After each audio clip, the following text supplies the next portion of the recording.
Good morning, sir. Thank you for coming on the show. Today we have with us Dr. Gopal Arora from Akshar Eye Care Institute. He is one of the senior most ophthalmologists of the city, and he's coming up with a new setup. It's called ABO Hospital or Eye Institute. To listen to more about his stories and how he is shaping up the eye care in Nagpur, let's meet Dr. Arora, sir. Welcome to the show, sir. Thank you so much, Samir. It's nice to be here on this early morning and looking at you at a different person. An ophthalmologist being an anchor, that too in a typical podcast interview, it's really encouraging. Thank you so much, sir. So, we'll go ahead in different segments. I want you to share some early life of yours. How was your education? How did you get into ophthalmology? When did you start your practice? How did you start your practice? All those things. To be true, I mean, ophthalmology happened as an accident to me because after doing my MBBS from Government Medical College, Nagpur, I was not getting admission. I mean, there was some time frame for about 2 to 3 months. So someone advised me, why don't you be a assistant lecturer in anatomy? And that is why I joined as an assistant lecturer in anatomy. And it was a wonderful experience because right from MBBS days as a student to internship to suddenly becoming a teacher. I mean, students used to give you so much of respect. I remember having gone to one of the picnics as a teacher in charge, in spite of the senior teachers being there. So I was that popular. So something hit in my mind, why not continue with anatomy? And one fine day, I happened to go to one very senior ophthalmologist, Dr. Ishwar Chandra sir, highly regarded, a fatherly figure. And I was just having a normal conversation with him. And one statement that he made, I was asking that I'm very happy with anatomy and should I continue? So he said, are you getting ophthalmology? I said, yes, I will. So he said, just give your suspension letter from anatomy and join ophthalmology immediately. Whether you get MS or DO, forget it, but then you should join ophthalmology. And that was his request, command, or his orders that I followed, and I joined ophthalmology. One word and you just shifted the entire Absolutely. trajectory of your life. Amazing, sir. When did you get into practice, sir? How did that happen? A private practice after doing my post-graduation, I was in Mumbai. Again, some really funny incident happened. I was pretty happy working in Mumbai because I was attached to two hospitals. I was attached to Hinduja Hospital as a junior consultant, and I had my own private practice. I was In Bombay. in Mumbai. What year was this, sir? Sorry? What year was this? That was 96. Oh, amazing. 96, 97. So I was practicing in the evening and I was going to about 8 to 10 hospitals, charitable hospitals, maybe once a week, twice a week, thrice a week. So I had actually to prepare a chart and keep it. I mean, Monday, which hospitals do I need to visit? So that is how I started. I was doing good in the evening, my private practice, and mornings in other hospitals. I'm sorry to interrupt. What area were you practicing in then? Malad. I was in Malad and nearby. Maybe you can consider it as a 20 kilometers nearby. Nice, I used to visit even 15, 20 kilometers also going to a charitable hospital. So one fine day, I operated my aunt. I called her specially from Nagpur and I was pretty confident that time in SICS and FECO. So the trust that she showed me coming from Nagpur and getting operated from me. So I just operated and then finally it was decided who is going to take her back to Nagpur. So I thought I'll accompany you. So I just came to drop her and then I never went back to Mumbai. That was the story. Yeah. Kya baat hai? Amazing. So, how was it back in the day, sir? How was the practice scenario? What year did you start working in Nagpur? That was in 2000 that I started my hospital at in North Nagpur. Right. And that is how the journey began. And it was a very small setup. To be very precise, it was a 680 square feet hospital, entire hospital, including the reception, the OPD, the ward, the operation theater, and everything, with 2 staff. That is how the journey started. Right. So, what was the practice pattern in those days, sir? I wanted to describe this in terms of the business model. How are you looking at it? Yeah, again, I come back to the same Dr. Ishwar Chandra sir. When I started ophthalmology and again went back to him because I was starting my practice and I got attached to one of the few big hospitals in Nagpur also. And again, he said, what is your consultation fees? I said, it's 150 rupees. He said, but I am charging 100 rupees. Why you should charge more? I mean, I couldn't say anything to him, but at the back of my mind, something was running. Just imagine people who are practicing for so many years, their only armamentarium or their only instruments was maybe torch, slit lamp, direct, indirect ophthalmoscope. I said, sir, we are procuring many, many more instruments like the autorefractometer, the optical biometer, the OCT, and other stuff. So naturally, you have to raise the consultation fees. Otherwise, you won't be able to give the facilities and the services to the patient. So I had to convince him to my best that why I'm charging more than him, and that is how the journeys began. But I'm sorry, diverging from the topic, sir. Um, I have also realized, I mean, it's just been 7, 8 years into practice for myself. Even I've realized ophthalmology is a very equipment heavy branch. I guess after radiology, ophthalm is the only capital intensive branch compared to the other pathies. I don't know why we are charging so less, but I guess it's a very controversial topic. We'll touch upon it someday later. Coming to back to the topic, tell us about ABO, sir. What was the thought process? What was happening in your head at that point of time? See, I had, started my practice at North Nagpur. Then I had opened one branch in Ramdaspet, one more branch in Sakardara. So my concept was very clear right from this inception that you need to grow horizontally. So you already had those enterprising ideas quite early on in your life, probably. Yeah, even when I entered Nagpur, that was my first concept. I met a lot of senior ophthalmologists because by that time I had mastered SICS and FECO. So I mean, a lot of senior ophthalmologists also used to visit and see my surgery. But when it came to doing the live surgical procedure, there was some reluctance because of many various reasons. So that time also I had decided, I mean, if you have to grow, it needs to be an horizontal expansion. Vertical expansion, it has limits because there are time constraints. You have only 24 hours a day. So you need to grow horizontally, and that is how I started two more branches in different areas so that you can cater to those patients. And there the thought process was already there at the back of my mind. I mean, you need to have a tertiary eye care center. Then came the question of how and with whom. I mean, in any group practice, the biggest question is finding the right people and removing the wrong ones. Right. But so at what time in your head did you think, ki, chalo, let's now start thinking about something bigger? And when was ABO formed in your head? It's more than, I think, 9 years now that the thought process of starting a tertiary eye care center came to my mind. But then before that, you should have few backups and few things which you have already done in your life, like being the president of societies like Nagpur, Vidarbha, Maharashtra, and being in the All India of the or AIOS society as well. So these gives you that confidence and that stature for you to be recognized by not only the ophthalmologists but the trade people and patients in general. So when these things happened in my life, that I had been the president of different association, forget about ophthalmology. It was the different non-ophthalmological association, whether it be JCs or Association of Medical Faculties. So that gives you that confidence and that recognition by non-ophthalmologists, and that is the biggest thing. And then you should think of a step ahead. This thought process was going in my mind. Then came which persons to pick up, because making a group is very, very easy and it takes years, but then Maintaining a group. maintaining and sustaining it is Right. a difficult proposition. Right. So I guess as far as I know, you started this project manifested in physical sense in somewhere around COVID, right, sir? Yeah, So when are we going to see a grand inauguration of the hospital, sir? maybe coming month. Yes. So tell us more about the ABOs model, sir. How is it going to be? What are your plans? How are you going to change the practice landscape of Nagpur? I am not going to change the practice landscape for sure. I mean, I am quite junior. There are a lot of senior ophthalmologists practicing, and I really respect them. But then, when you think big, you have to incorporate few things which are in market, and that is the reason I visited Arvind, one of the pioneer eye institutes of India.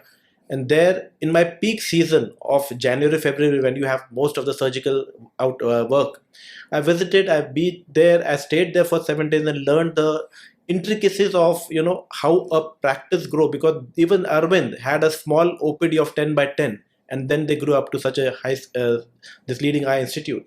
So there, I stayed there for 7 days, learned a lot of things, how the vision centers work, what should be the primary, secondary, and tertiary level, and how you need to teach your staff incorporate practices in ophthalmology, and that really helped me a lot. Then I visited few more institutes as well to know how they work, what is the practice pattern, and what things worked for them, and taking their experience and incorporating in ABO. So, sir, what are we going to see? How is the business going to be like?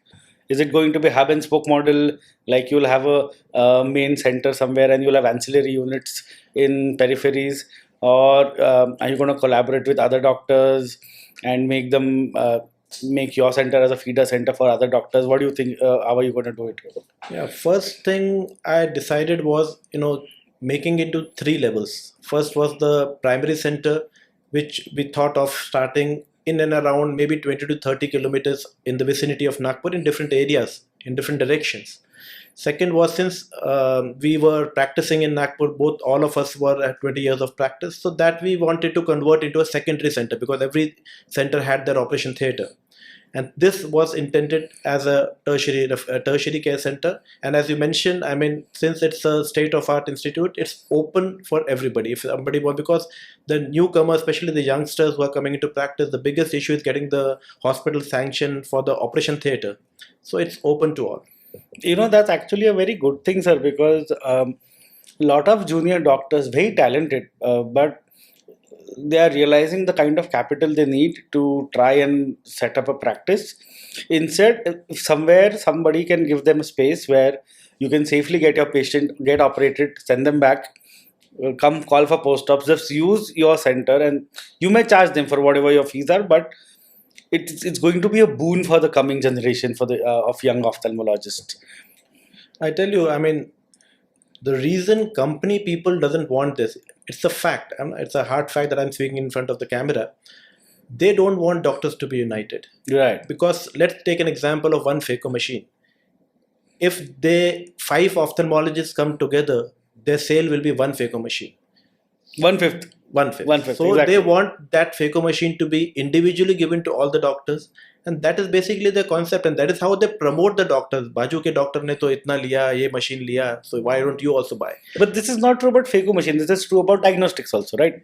Absolutely everything. Right. I mean, let's take an example of the smaller things, like because when I came into practice, the A scan was invested by an optometrist, I would not name, and about 60, I know the names of 60 ophthalmologists who used to refer patients for that A scan. So basically it all started.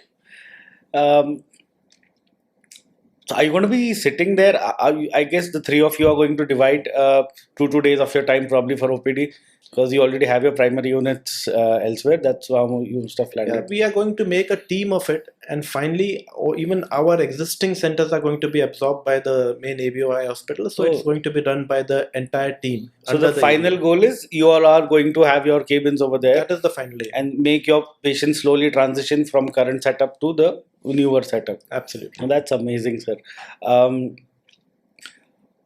In the past 5 to 6 years, I have seen a massive change in the field of ophthalmology. Call it with the mergers and acquisitions happening, corporatization happening. And I'm always, after I've seen this, I have been filled with a sense of fear.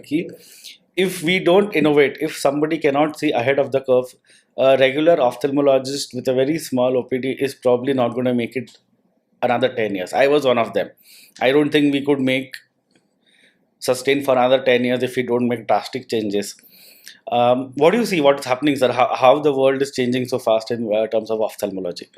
Yeah, that's what I was saying earlier. I mean, gone are those days when you have a 10 by 10 OPD, having those basic equipments, because patients now are very, social media friendly. I mean, they come to you after they have done the entire research and the study of what they are expecting of you.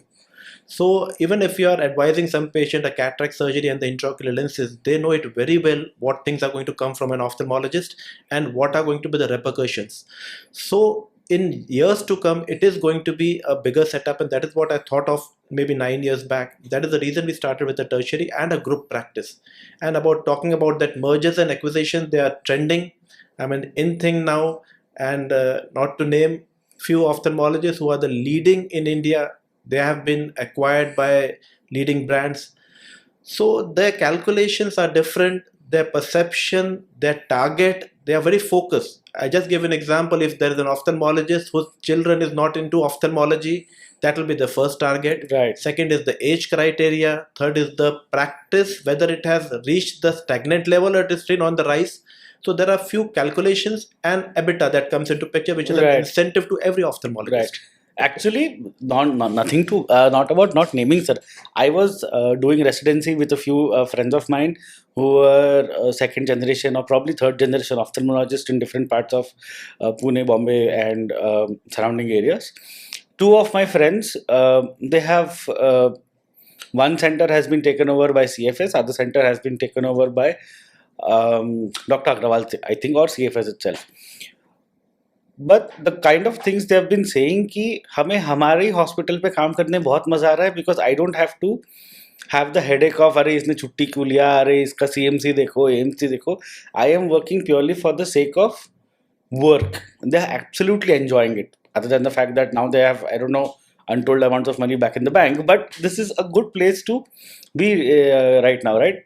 Yeah, I have spoken to a lot many ophthalmologists, and barring a few, maybe in tips, one or two, three, I mean, everybody is happy with that acquisition model, especially with the model that has been acquired by a particular group. I would not name it, but then there are other flip side of it. I mean, there are few people who have a lot of grievances, but majority of the people who had almost on their verge of, maybe they had decided that 5 years down the line they will be retiring. So it's good for those people, and where the stagnation has already happened. So those people are interested, and it's a win-win situation for both of them. But sir, I have a counter argument here. Let's say if there is a new guy who's coming into practice and he has only one aim. I'll set up my practice in such a way, I'll work for 5 years, 7 years, I'll set up my practice in such a way that I'll grow it a little bit, might not be turn it into a very big setup, and I'll eventually sell it off to a very big player. What is wrong in that? And if he wants to go about doing that way, how should he or she enter in such a space? It's a very good concept. Even what they are looking out in an ophthalmologist is the level of practice which has been achieved and the number of years this doctor is going to practice. So these two criteria fit in the category of selection of EBITDA. Then that is a win-win situation for even both of them. Right. So if the person, the youngster who has done very good in the first 5 to 7 years of his life in his practice, so that is the most potential candidate for those acquisitions and mergers. Oh, that's actually amazing, sir.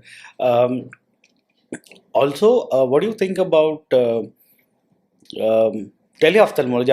I'm currently very fascinated by teleophthalmology. What do you think? How is it going ahead? It is the future, I would say. Especially teleophthalmology combined with that artificial intelligence. And you've seen that in Mumbai, one of the doctors, again, I would not name him, but artificial intelligence and teleophthalmology have already been incorporated in the institute like Arvind, where I have visited. I've seen Arvind's model. I know. Yeah, I mean, they are relying on a technician, and the level of work and satisfaction that patient is getting, in spite of doctor not seeing that patient, is too high. It's almost 99%. So I want to break this down a little further. Dr. Neha was here earlier, and I spoke to her about this. So my question to her was, and I'm going to repeat the same question to you. Suppose, forget about a doctor, any person with a business interest sets up a center somewhere in some rural parts of city, probably where there is a lot of patient flow and the paying capacity is Tic Tac. There is a refraction unit. Nowadays you get those virtual reality wale refraction. I think Nidec has one something. So you have the refraction of a patient. You have an all-in-one who will get your CCT, adjusted IOP, who will give you your topography, and you'll get all the data. You'll be able to see the fundus photo of the patient. You'll be able to see the OCT of the patient. Like one center with all the possible diagnostic machines. He hires 2 or 3 doctors on his panel. Let's say you're charging the patient around 3,000-4,000 rupees for all the possible tests. You send the patient all the files to the patient via email or PDF, whatever. The doctor reads, take a brief history, do a video call, you understand what's wrong with the patient, you recommend whatever treatment has to be done, and that's it. आप अपनी जगह बैठे हो. So that setup gives you probably, let's say, 1,000 rupees consultation. He has the setup, he keeps the rest 3,000. How difficult is it for a hospital? Let's say tomorrow ABO tries to have such a setup in one of your tertiary center, peripheral centers. You build up such small places, and I don't think the cost is a lot. 1.5 CR in the grand scheme of things is not huge amount of money to invest in a teleophthalmology setup. कैसा लग रहा है, sir? Do you think this is a workable? Neha ma'am said human element is missing. A lot of patients need a human element. What is your take on this? See, the first statement I would like to make is it's not a replacement. It's an alternative. Example I give you, in a peripheral area of Gadchiroli, where there are about 10 diabetic patients gone into proliferative diabetic retinopathy. Right. If you have the teleophthalmology facility with a technician who is trained, and you can identify that patient, you can ask that patient to come to Nagpur and treat him. That is the biggest advantage. So teleophthalmology should be used for the betterment of the patient, not as a replacement for the what you actually mentioned. It can't be the primary thing, but yes, but it can aid those Right. patients who are unwilling or by any chance cannot be transported to the main center. So Right. it's an alternate and definitely a good alternate to what a center cannot be achieved or what center cannot reach there. Right. How do you think, sir, what role social media has played in the past few years? How do you think social media has helped doctors grow their practice or not grow their practice? What are your views on it? There are two statements which I'd like to make. Social media is your presence in your absence. Right. So even if you are not there, but still you are That's there. a wonderful statement. And second statement I would like to make is, I'm a very big fan of that Warren Buffett. Right. He says, if you don't find a way to make money while you sleep, Yes. you will work until you die. Right. So this is the benefit of social media. I just give you again one more example. Suppose I do one good cataract surgery to a patient.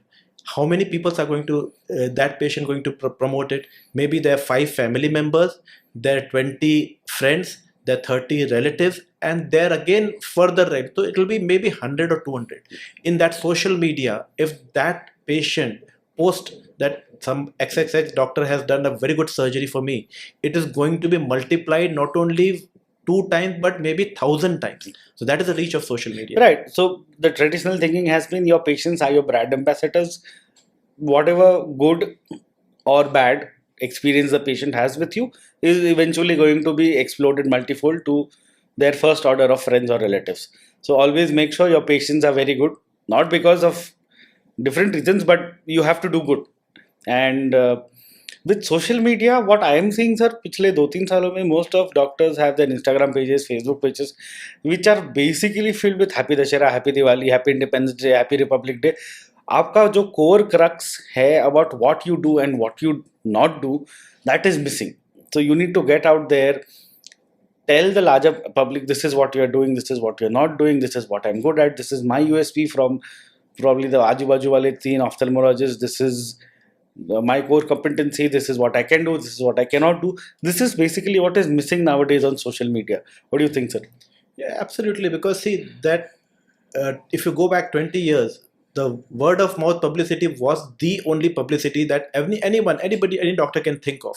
Now things have changed to social media, and the reach that this social media has to people has multiplied many folds. So it is a need of an hour, and again it has a flip side to it. I mean, there are people who would give you negative comments as well. So you have to satisfy that person who is having but not a very good experience in your hospital. So again, you need to talk to that patient, call that patient back, and maybe rectify the mistakes that you have undergone. It is usually said people always people are more proactive to leave a negative feedback than for a positive feedback. So that is it's a double-edged sword, sir. Yes, absolutely. How do you think, sir, ophthalmology is where is it going? If you look 10 years ahead, what do you see happening? See, very recently, because the NEET exams have been over, and a lot of people who have done with their entrance exam, and they come to me and ask me what is the scope of ophthalmology, because which branch to take. I mean, my first recommendation is ophthalmology because I can see it has a very, very bright future, except for few things like the investment, especially when we were there, the investments in radiology was too high. Similar thing is happening in ophthalmology. Investments have gone up, but with this tradition or the trend of group practice and corporatization happening, I don't think that also will be an issue. But ophthalmology for the youngsters is the branch to go, especially considering the non-emergency aspect of this branch. It's bloodless. It's becoming more and more of a bloodless branch also. Yeah. Also, sir, I want to go back to one point.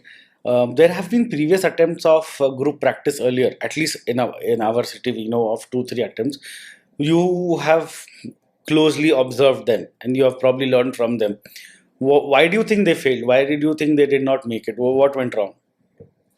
I can't comment upon the other groups, but the basics of group practice is dropping the wrong person rather than choosing the right person. Because the first criteria whom not to choose. Mm. And secondly, even before that, I mean, before you think of venturing into a group practice, you need to drop your ego. That is the biggest hurdle that comes in any group practice. So these two concepts, if everybody has very clear in their mind, that is the time they should enter into group practice. Otherwise, I mean, one should not even attempt of it. Yeah, I'm going to talk to you about this one thing that we always talk about when we hear about ABOs. Ever since we have heard about ABO aa raha hai, ABO aa raha hai, all of us thought कि sir is such a visionary because with this, all these M&As are coming, you'll probably set up your practice, you'll grow it to a certain level, make it profitable, and you're looking at a wonderful exit. This is what we were all thinking about. This used to be a dinner conversation between a lot of young ophthalmologists, and a lot of people were judgmental about it, or a lot of people were not judgmental about it. I was like, why? What is wrong? If sir has a comfortable life, he's logged for over 25-30 years, if he manages to build something, has a great exit. Startup वाले लोग यही तो कर रहे, doctor कर रहे, तो what is so wrong in that? तो just to answer your question, first of all, it's not correct because that is absolutely not in my mind to plan for the exit. Because especially people who are asking me, I mean, what's your child? I have a daughter who is a non-medical. So what is the reason? My daughter was being asked many a times, अभी कौन सा biology का class आपने किया है? So she said, why are you asking me biology? Because I have taken commerce. Similar questions are being asked कि you are making such a big institute, तो जो successor का क्या है? मतलब no, it's my passion. हाँ, exactly. It's my passion to go to a tertiary eye care center. I mean, I'm least bothered about going to carry forward the things. Similarly, I have absolutely no intentions of taking it or scaling it to a level and then making a good exit. Absolutely no intention, because I've heard this from quite a few other people as well. But absolutely no intentions of doing it. But my response to you is, you don't owe an explanation to anybody. Absolutely. I mean, nobody has the right to judge you or not judge you. It is your decisions per se. इसके अलावा sir, how has I know you need to have a very stable emotional help in your years of growth. How has ma'am helped you during your growth for so many years? There are a few areas which I still don't even know how things have happened, because I'm concentrating on my ophthalmology and my administrative skill. The rest part is maybe because I always say ophthalmology in a successful practice contributes just 30%. 70% is the rest of the thing, right? From teamwork to management to administration and other stuff, infrastructure. Those things have been managed by her. So entire credit, 70% credit goes to her. क्या बात है sir. This was a lovely interview, sir. Any feedback that you would like to give me about improving this? Whatever I'm doing, I don't know what I'm doing right now. I'm really amazed, Samir. I mean, see, that I told you, people when ask me why you're making such a big hospital when there's no successor. So plain and simple answer is my passion. Similarly, that zeal, that interest is I could see in you, because no ophthalmologist will do and spare so much of his time unless it's a passion and what I call in Hindi as a kida, and that is there, and that is definitely going to take you to different level, I'm sure. Thank you so much, sir. Thank you for coming. Is there anything else you would like to talk about? No, it was wonderful talking to you, Samir. Thank you so much. This is Dr. Gopal Arora for you all. Thank you for watching. Signing off.